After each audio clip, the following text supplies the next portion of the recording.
98.3 मिर्ची से मैं हूँ आरजे शारदा और मेरे साथ हैं दो बहुत ही स्पेशल गेस्ट इस वक्त जो कि मिलके बात करने वाले और याद करने वाले हैं उस लेजेंड को और जो मेरी लाइफ का हिस्सा है, जो आपकी लाइफ का हिस्सा होंगे, आपके दादा की लाइफ का हिस्सा होंगे। And he is Kishore Kumar. एक बार सर किशोर दा के लिए जोरदार तालियां हो जाए। Yes. और मेरे साथ में है Shamir Tandon sir, the music director, music composer. बहुत सारे गाने इनके सुने होंगे। I mean you are one person sir जिससे मैं काफी जेलस हूँ, बिकॉज आप जब देखते हो ना किसी को एडमायर करते हो तो लगता है यार इनके साथ बातें करनी है, इनके साथ काम करना है। आपने लता जी के साथ काम किया है, आपने मन्ना डे साहब को रिकॉर्ड किया है, जगजीत सिंह जी को रिकॉर्ड किया है, तो he is up there. And of course Nikita Gandhi, the beautiful voice that you have. इन दोनों के लिए भी एक बार जोरदार तालियां गाएं। तो ये बहुत ही अमेजिंग ट्रिब्यूट है। एक और बार किशोर कुमार, इसका थॉट कहाँ से आया? सबसे पहले तो यहाँ से शुरू करते हैं सर। देखिए, हर दशक में एक रिवाइवल फेज आता है ऑफ द रेट्रो सॉन्ग्स और ये ग्लोबली आता है। तो जब किशोर दा के गाने उनके जाने के बाद 90s में बनाए गए तो उन्हें कवर वर्जन्स कहा जाता था। जब कुमार सानू दा, अभिजीत भट्टाचार्य सर, ये लोग सब किशोर दा के गाने किशोर दा के अंदाज में गाते थे और लोग सुनते थे। वो एक अपना एक डेकेड था। फिर उसके बाद एक डेकेड आया जहाँ रीमिक्सेस बनने लगे थे, जहाँ थोड़ा डिकचिक होके हर गानों को डांस गाना बना दिया जाता था। फिर एक डेकेड आया जहाँ थोड़ा सा रॉक ट्रीटमेंट होने लगा। अब हमें लगा कि we have to bring back that era. तो अगर हम लोग सेम चीज़ करेंगे तो फिर उसमें नया क्या हुआ। और अब चूंकि टेक्नोलॉजी के द्वारा आप जो 1960s 70s में जो गाने रिकॉर्ड हुए थे उसमें से जो वॉइस होती है, आप टेक्नोलॉजी से उस वॉइस को निकाल सकते हैं।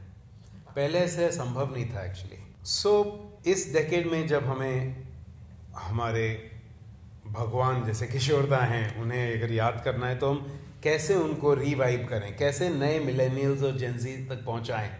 तो वी थॉट कि बिकॉज टेक्नोलॉजी के थ्रू उनकी वॉइस को निकाला जा सकता है रिकॉर्ड से और फिर नए सिंगर्स को साथ में उनके गवाया जा सकता है। तो ये एक थॉट आया और चूंकि हमारे पास राइट्स थे, चूंकि हमारे पास टेक्नोलॉजी है और ये टेक्नोलॉजी AI नहीं है, ये ओरिजिनल है। ओरिजिनल वॉइस किशोर दा की प्योर वॉइस जो रिकॉर्ड की गई थी ये वो है। तो ये और उनके लिए जो हमारी भक्ति है, हमारा पैशन है, ये सब मिला जुला के ये प्रोडक्ट हमने निकाला है। That's so nice sir। लेकिन कितना टाइम लगा इस पूरी चीज को एग्जीक्यूट करने में? आपने बहुत सारे आर्टिस्ट इकट्ठा किए हैं जिन्हें ऑफ कोर्स जिसमें से एक निकिता गांधी भी हैं, तो सबको एक साथ लाने में, पूरे प्रोडक्शन करने में और रिलीज करने में लगभग कितना टाइम लगा? 1.5 साल इसलिए लगा क्योंकि हमारे गाने तो करीब 4-6 महीने में बन गए थे। क्योंकि जितने भी सिंगर हैं हमारे सब फ्रेंड्स हैं, हमें म्यूजिक फ्रेटर्निटी बहुत छोटी है। हम लोग एक दूसरे को कॉल करते हैं तो तुरंत हफ्ता 10 दिन में काम हो ही जाता है। तो ऑडियो बन गया, पर उसके बाद आपने अगर देखा हमने पूरे एपिसोड्स बनाए हैं। क्योंकि हर इंसान किशोर दा के बारे में बात कर रहा है तो एपिसोड शूट करने में वक्त लगता है, इसलिए जो total from start to finish करीब 1.5 साल लगा इसमें। ओके। एंड निकिता, मैं आपसे पूछना चाहूँगी बिकॉज मैं भी देखूँ आई एम सुपर बच्चा आप सबके सामने, लेजेंड्स के सामने, बट स्टिल मेरी भी बहुत सारी स्टोरीज हैं किशोर दा को लेकर के और हर इंसान की होती है। आई मीन हम खुद नहीं कनेक्टेड होते हैं तो हमारे घर में जो लोग होते हैं वो किसी तरीके से कनेक्टेड होते हैं और उनसे वो जो प्यार है वो DNA में कहीं ना कहीं आ जाता है। जैसे मैंने एक गाना गाया था मेरे पापा के कहने पे एक सिंगिंग कॉम्पिटिशन में, जिसके लिए मुझे 2nd प्राइज मिला था। ये जीवन है, ठीक है। तो ये मेरी स्टोरी है। जब भी किशोर दा की बात होती है मैं हर किसी को बताती हूँ what is your story, what is your story? I think we share the same connection through पापा। Okay। कि अब मेरे पापा भी किशोर दा के बहुत बड़े फैन हैं। उनको तो मैं कंट्रोल नहीं कर पाई। मैं एक्चुअली सोची थी कि जब ये प्रोजेक्ट फाइनलाइज हुआ, जब मैंने रिकॉर्ड किया तो मैंने सोचा कि जब ये निकलेगा तब बताऊंगी उनको कि देखो, just like casually send my dad a link कि देखो ये गाना सुनो, देन यू नो। बट मैं कंट्रोल ही नहीं कर पाई क्योंकि मैं इतनी एक्साइटेड थी, क्योंकि मुझे पता है कि पापा इतने एक्साइटेड हो जाएंगे इसके बारे में सुन के। तो आई थिंक जब हमने पहला एक वर्जन गाया था, आपने एक स्क्रैच भेजा था मुझे, I send it to papa, like what do you think of this? It's like what, मतलब it was really, it is a monumental project for me because of Papa, because of, like you rightly said, जब family में किसी को प्यार होता है किसी चीज़ से, वो डीएनए में घुस जाता है, like the love for food and the love for so many things. So I think Kishore दा is one such thing. Sir इन्होंने अपनी स्टोरी शेयर की, आपकी कोई स्टोरी है ऐसी? आपकी बहुत सारी है, आई एम श्योर. नहीं किशोर नहीं, बहुत एक भी नहीं है, क्योंकि वो क्या है कि किशोर दा is when we were growing up it was a part of our day to day existence. क्योंकि आप जैसे बाल कटाने जा रहे हैं तो वहाँ भी किशोर दा के गाने बजते हैं. यू नो आप घर में आपके मम्मी पापा बड़े भाई वो भी किशोर दा के गाने टेप रिकॉर्डर पे सुन रहे हैं. आप कोई भी कैसेट खरीदे उसमें किशोर दा के गाने होंगे. यू नो आप कहीं भी जाओ it's is omni present. You know वो हर जगह ही हैं. एंड आई थिंक हम सब उनसे रिलेट इसलिए करते हैं क्योंकि उन्होंने सिंगिंग को ऑस्टेंसिबली बहुत सिंपल दिखाया कि ये बहुत सिंपल चीज़ है, जबकि है नहीं. जब आप गाने जाओ तो पता चलता है कि बहुत ही डिफिकल्ट है. तो प्लस जब हम लोग स्कूल कॉलेज में गाते थे, चाहे अंताक्षरी हो, तो वो ही होता था. यू नो च आया तो चिंगारी कोई घर बढ़ के, म आया तो मेरे नैना सावन भादो, यू नो ह आया तो हमें तुमसे प्यार कितना, वही सब चीज़ें चलती थी. तो that's how you know Kishore Kumar has been so integral even in our antaksharis where 80% of the songs would be by default his songs. Right. Okay, तो अभी मैं ये एल्बम देख रही थी, इसमें 11 गाने हैं. जी. ठीक है, लेकिन किशोर दा के कुछ 2500-3000 गाने हैं. जी. हाउ डिड यू चूज कि इन 11 गानों को लेना है और इन्हें रिवाइव करना है? सबसे पहले तो किसी भी प्रोजेक्ट में जो कि हम लीगली करेक्ट कर रहे हैं, लेजिटिमेटली कर रहे हैं, राइट्स होना बहुत इंपॉर्टेंट है. तो ये सारे गाने हमने उनमें से चुने जिनके राइट्स हमारे पास हैं. तो एक ये है. दूसरा, अगर आप देखें, और मैं इसके बारे में बहुत सोचता हूँ कि आप कोई भी गाना किशोर दा का पिकअप करें, this is not an exaggeration, सभी अच्छे लगते हैं. तो हम कोई भी गाना पिकअप करेंगे तो शायद कोई पूछ सकता है वो क्यों नहीं लिया, क्योंकि वो सभी अच्छे हैं. तो now of course our agenda is to do volume 3, volume 4 and volume 5 and whatever. तो at that time I am sure और भी नगीने निकलेंगे. बट बहरहाल this is the material we started with. तो अभी जो नगीने आए हैं उनमें से निकिता आप एक हो, ये जवानी है दीवानी. द सॉन्ग इज सच जिसमें हमने कभी सोचा नहीं था कि कोई लड़की भी गाएगी. ठीक है, उसका पर्सपेक्टिव भी होगा. करेक्ट. तो वो पर्सपेक्टिव लेकर के आना, उसका पार्ट होना, या जब पहली बार आपको पता चला कि ऐसा होने वाला है, किशोर दा के साथ आपकी आवाज दुनिया सुनने वाली है, कैसा लगा था आपको? couldn't believe it, to be honest. मैंने कभी भी नहीं सोचा था कि ऐसा भी एक दिन आएगा जब मैं किशोर दा के साथ गाऊंगी. And Shamir sir made it happen. और मुझे ये काफ़ी अच्छा लगा कि एक फ्रेशनेस के साथ ओरिजिनल आर्टिस्ट को रिटेन करते हुए एक प्रोजेक्ट बना. Because then it's not a remix, it's not a remake, it's bigger than that. And which is a great thing, you know, क्योंकि फिर सैंक्टिटी और भी प्रोटेक्टेड रहता है गाने का. और आप अगर कुछ नया कर भी रहे हो तो आप अपने फ्लेवर ला रहे हो, आप ओरिजिनल आर्टिस्ट को मतलब कि सिमिलरली साथों साथ जा रहे हो, बट अपने ढंग से. सो आई थिंक ये मेरे लिए बहुत ही इंटरेस्टिंग रहा. It was like a no brainer. I mean it was anyway a no brainer, but this was the icing on the cake कि मुझे उनके लाइंस ना गा के उनके साथ गाना पड़ा. So that was super fun. I mean you have done some amazing collaborations, लेकिन मुझे लगता है कि ये आपके लिए भी बहुत special for sure. Okay sir, मामे खान के साथ आपने कोलैब किया, और ऐसे शान भी हैं, पैपॉन भी, और भी बहुत सारे आर्टिस्ट हैं. जिन्हें नहीं पता आप उन्हें प्लीज बताएंगे, और कौन कौन से सिंगर्स हैं जो कि इस प्रोजेक्ट का हिस्सा है? तो इसमें 14 सिंगर हमारे साथ जुड़े हैं. Alisha Chinai, Shaan, Papon, Amit Kumar has given the blessings. Amit da, he is 73, लेकिन वो अभी भी ऐसे यंग गा रहे हैं और इतना प्यारा गा रहे हैं और बड़े खुशी से गा रहे हैं.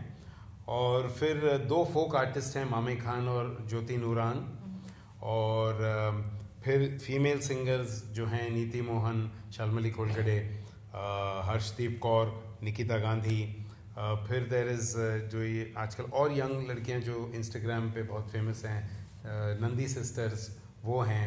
तो it's a very full bag. In fact जो बिस्मिल हैं, जो शायरी करके गाते हैं, बिस्मिल की महफिल, उन्होंने भी साथ दिया है, और हमने कुछ उनसे भी शेर व शायरी करवाई है कुछ गाने में. तो किसी ने लाइक जब आपने बताया कि आप ये कर रहे हो, तो जितने भी लेजेंड्स को आप जानते हो, कौन सा एक ऐसा आर्टिस्ट था जो वो एक्सपेक्ट नहीं कर रहे थे कि किशोर दा के साथ उनकी आवाज कभी हो सकती है? मामे खान, राइट, वो बहुत ही सरप्राइजिंग था। या मामे खान। देखिए, बात खूबसूरती की इस प्रोजेक्ट में ये रही कि which ever singer I contacted, और जब मैंने उनको ये कहा और जब गाना भेजा तो किसी ने भी रेजिस्ट नहीं किया, किसी ने भी ये नहीं बोला कि ये आप हमसे क्या करवा रहे हो, ये क्या है, ऐसे कैसे होगा, किसी ने, चाहे वो they have faith in the process, they have faith in the system, they have faith in me, I don't no, but सब ने बहुत ही प्यार से इसमें काम किया कि, एंड फिर फाइनल आउटपुट मैंने लगभग सबको भेज दिया ताकि सबको पता रहे they are in a safe zone. And या मामे, and even I think Jyoti Nooran के जो गाना है उसमें you don't expect a folk singer to pop out, but I think that's the most stunning piece. And there are also 2 songs जिसमें किशोर दा की आवाज नहीं है। मैं ये पूछना चाह रही थी कि ऐसा क्यों है, लाइक ये क्यों चूज किया आपने? 2 कारण हैं। जब हमने ये प्रोजेक्ट शुरू किया तो we did not know that this is the idea we are going to work on, कि we are going to use Kishore Kumar's voice and then slap other voices. हम लोगों को भी लगा कि चलो let's try and figure out, because जब आप एक प्रोजेक्ट शुरू करते हैं तो एक विजन बनते बनते भी वक्त लग जाता है। सो 2 सिंगर मेल्स जो मेरे फेवरेट हैं आजकल, एक मेरे घनिष्ठ मित्र हैं शान और एक पापोन, एंड दोनों किशोर कुमार इंस्पायर्ड हैं, बट किशोर कुमार अलाइक नहीं है। मतलब they draw lot of inspiration from Kishore Kumar, but they are not trying hard to sing like him, they sing like themselves. So उन दोनों से मैंने गवा लिया था। और अलीशा चिनाई, आई मीन लाइक किशोर दा, her voice is also timeless and ageless. मतलब अगर आप देखें नहीं नहीं अभी नहीं, तो जो ऊम्फ उन्होंने उस गाने में परोसा है, अगर आप उसको सुनेंगे तो इट्स एक्सट्रीमली सेंशुअल। और on the other hand of the spectrum उनसे एक गाना मैंने गवाया, क्या यही प्यार है, तो वो जो सोल है ना, हाँ यही प्यार है, वो उन्होंने इतने अच्छे ढंग से गाया है कि it's very goose bumping. Okay, अभी सोल की आप जो बात कर रहे हैं, मतलब ये बहुत पुराने गाने, like I know some people, कुछ यंगस्टर्स, कुछ जूनियर्स, जिनसे जब ये बात होती है कि पुराने गाने तुमने सुने या क्यों नहीं सुने हैं, तो वो कहते हैं कि वो जो साउंड होता है वो उतना अट्रैक्टिव नहीं होता है, थोड़ा सा डिस्ट्रैक्टिंग लगता है। तो आई थिंक ये बहुत ज़्यादा हेल्प करने वाला है एक और बार किशोर कुमार, बिकॉज उस साउंड को एक तरीके से डिस्कवर करके वो जो आवाज़ है द लेजेंडरी सिंगर उनकी आप परोस रहे हैं। बट ऑल्सो जेंजीज के आप लोग को क्या रिएक्शंस मिले? लाइक आपने किसी जूनियर को या फैमिली में बच्चों को सुनाया, उनका क्या कहना था, क्या उन्हें वो वाइब हिट करी? आई थिंक प्राइमरीली मेरे पास मोस्टली मेरे मम्मी पापा के पियर्स से ही फीडबैक आया है। आई थिंक मैं ऐसे एज ग्रुप में हूँ कि I don't know too many kids, and also I don't know too many parents who have kids, fans. But come on, Gen Z fans, all my fans are like teenagers mainly, but like most of the feedback, I think it will take some time for Absolutely. the teenagers to hear these versions as well. But एक चीज मैंने notice किया जो मुझे बहुत अच्छा लगा, I recently visited my cousin brother, he's much older than me, but उनका बेटा is like a teenager, so he was singing पुराने गाने, लाइक किशोर दा के गाने, वो उसको बहुत पसंद है गिटार बजाने, plays the guitar really well, and Karan was playing like पुराने हिंदी गाने, किशोर दा के गाने, और मुझे इतना अच्छा लगा। And in fact I love the fact that it wasn't inspired by anything that I have sung or any project that I have been a part of, because he is listening to the original stuff. So मुझे actually वो बहुत अच्छा लगा। आई didn't feel अरे यहाँ से नहीं आया। आई फेल कि ग्रेट कि मतलब एक रेलिवेंस, एक ब्यूटी, एक in any case I think आजकल के जनरेशन में vintage is super in, so I think everyone is just like loving, like LPs are back, और बहुत ऑडियो फाइल्स, सिनेफाइल्स है जो पुराने रिकॉर्ड्स को सुनते हैं। So I think it's a beautiful thing कि एक प्रेजर्वेटिव एटीट्यूड है नए जनरेशन में, and I love that, and I feel कि हम उसकी तरह और कंट्रीब्यूट कर पाए और कर रहे हैं, so that is only adding more and more beauty. That's right. और सर AI की थोड़ी देर पहले आप बात कर रहे थे कि इसमें AI का यूज नहीं हुआ है, बट बहुत लोग AI का यूज कर रहे हैं. Like recently I remember Saiyaara का एक गाना था जिसको किशोर कुमार की आवाज में लोगों ने किसी तरीके से तो बना करके और फिर वो वायरल हो गया. तो ये जो AI का यूज हो रहा है गानों में, उन आवाजों को जिंदा रखने में, इसके बारे में क्या ख्याल है आपके? देखिए, I am not against technology at all. I think technology is beautiful and we have to shape up with time. केवल उसका एक सदुपयोग होना चाहिए, उसका कोई दुरुपयोग नहीं होना चाहिए, और जो भी हो उसको लेजिटिमेटली यूज़ होना चाहिए. जो भी स्टेक होल्डर्स हैं उनका क्रेडिट और उनका कॉम्पनसेशन उन्हें देकर अगर यूज़ किया जाए then AI is a wonderful thing. But AI से जैसे सैयारा का, किशोरदा का हुआ, वो एक इन अ वे नकली आवाज़ है, राइट? हम लोगों ने तो असली आवाज़ यूज़ की है, बट वो आवाज़ नकली होने के बावजूद that song went into trending more than the original song, which means कि अगर किशोर कुमार का एक एक सेकंड कॉपी भी अगर गाता है तो people are loving it, the youngsters are loving it. That means that voice is ageless, that voice is something that people still want to listen to.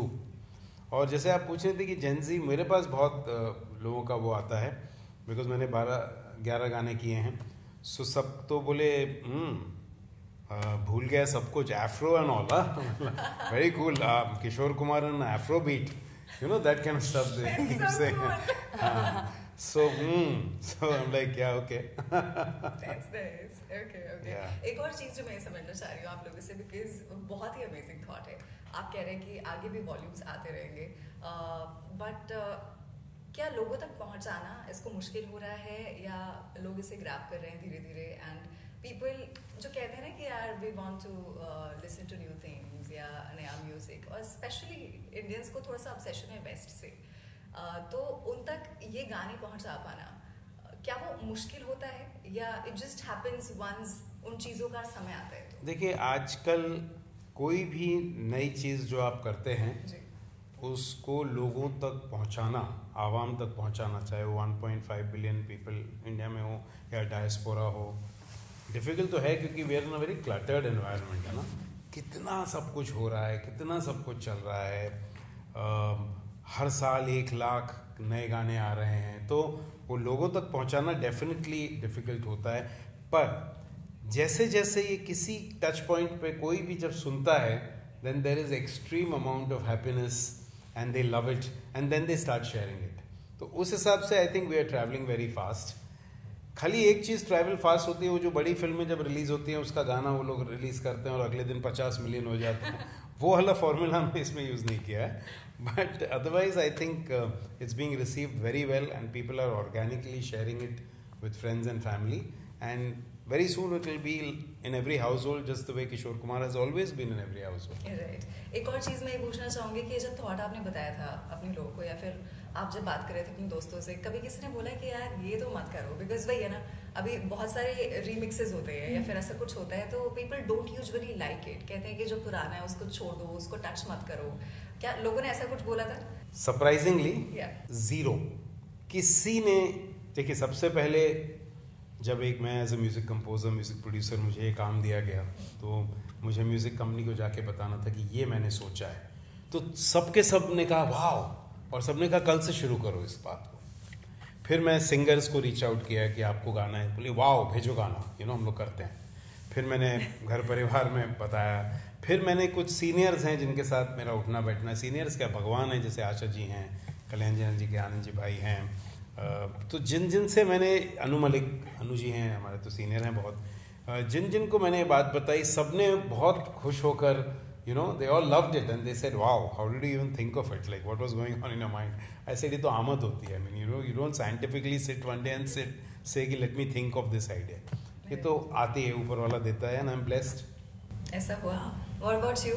आपके दोस्तों ने या किसी ने, किससे आप एडवाइस देते हो, कुछ बोला? पहले आपको जो बताया मैंने कि mostly the feedback has come from family friends, parents के friends, which and it has all been positive, which is again a great thing, क्योंकि उनके जनरेशन में ही सबसे ज़्यादा क्रिटिकल रिस्पॉन्स आएगा. ऑब्वियसली यंगर जनरेशन को इतना, because they have not lived through Kishore Da songs and the songs from the 50s, 60s, 70s, right? तो उनको ऑब्वियसली क्रिटिकल कंपैरेटिव स्टडी नहीं होगा क्योंकि उनके लिए फ्रेश ही सुन रहे हैं.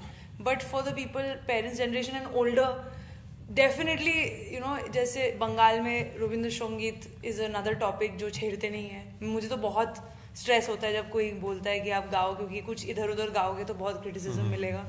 तो similarly I think Kishore da के गाने पुराने गाने वैसे ही हैं.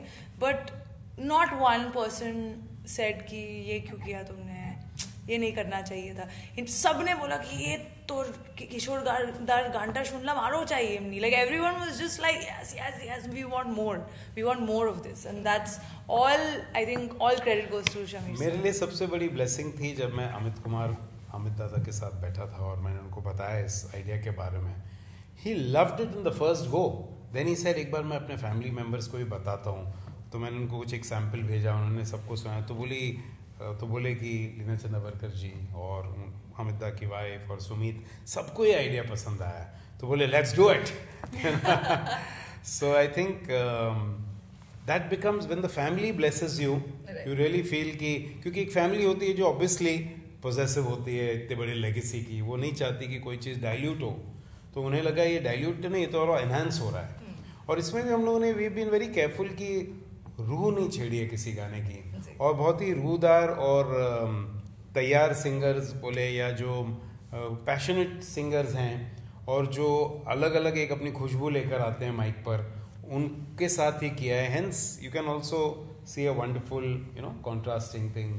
At the same time it's very cohesive. So, अभी तक अगर तुमने नहीं सुना है तो प्लीज सुनो. This is an amazing album guys. एक और बार किशोर कुमार. एक छोटा सा रैपिड फायर हम खेलेंगे. Okay yes yes it's very quick and very छोटू सा. The very first thing is पहला गाना जो आपने किशोर कुमार का सुना था क्या था? For me it was पल पल दिल के पास. थोड़ा सा गा के सुना दोगे? गा के तो सुनाया. एक आगे वाली लाइन भी. पल पल दिल के पास कुछ तुम रहती हो जीवन. हमें तुमसे प्यार कितना ये हम नहीं जानते, मगर जी नहीं सकते तुम्हारे बिना. Favourite dance song of Kishore Kumar? देखा ना हर सोचा ना. I am thinking. I think one of the first few I had heard was Ye Jawani है दीवानी. Okay. I like Om Shanti Om. Oh, lovely, of course. Yeah, I used to do that in college, yeah. वो मैं shows में करती हूँ. Yeah. That's nice. अच्छा, एक गाना जो आप टच नहीं करोगे शो में करने के लिए, जो आपके लिए शायद थोड़ा कॉम्प्लिकेटेड हो, ऐसे कुछ है? For me, मेरे नैना सावन भादो. I'll never do this. Okay. But you did it so well.